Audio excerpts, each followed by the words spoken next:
Sinubukan ko siya na paakyatin, ngunit talagang ayaw niya.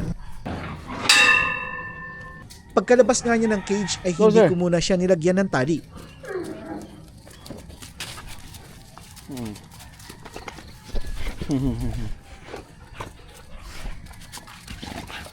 Hinayaan ko muna siyang makipaglaro kina Paraluman, Alamid, Asmus at sa iba pang mga asong gubat. Talagang kasundo niya Belgian eh.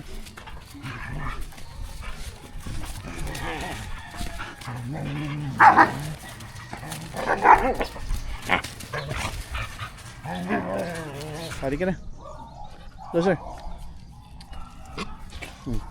Batit ni Bulldozer na siya ay may mahirap at Dozer masaya na gagawin.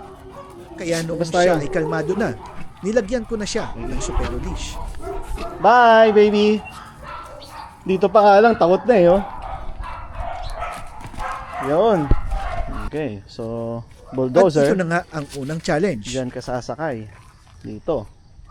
Ang pagsakay niya Lawak, oh. sa Blackmobile. Ano? Hindi pa niya ito Ha? nagagawa at noong huling labas niya Natameme ka, ay ha? binuhat pa Lalo nga na siya ni mamaya sa Michael bangka. upang isakay. Ah.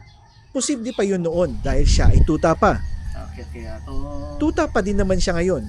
Ngunit isa na siyang malaki at mabigat na tuta.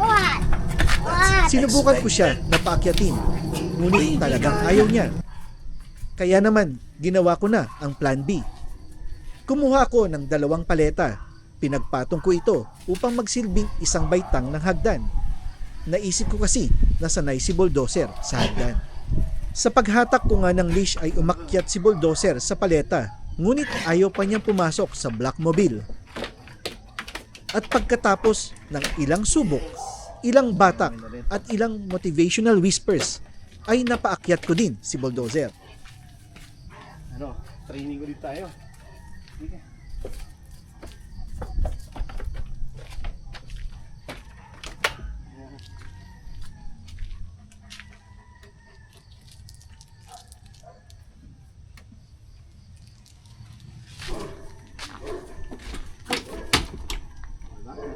Inabot din kami ng mahigit kumulang na 15 minutos sa challenge na ito.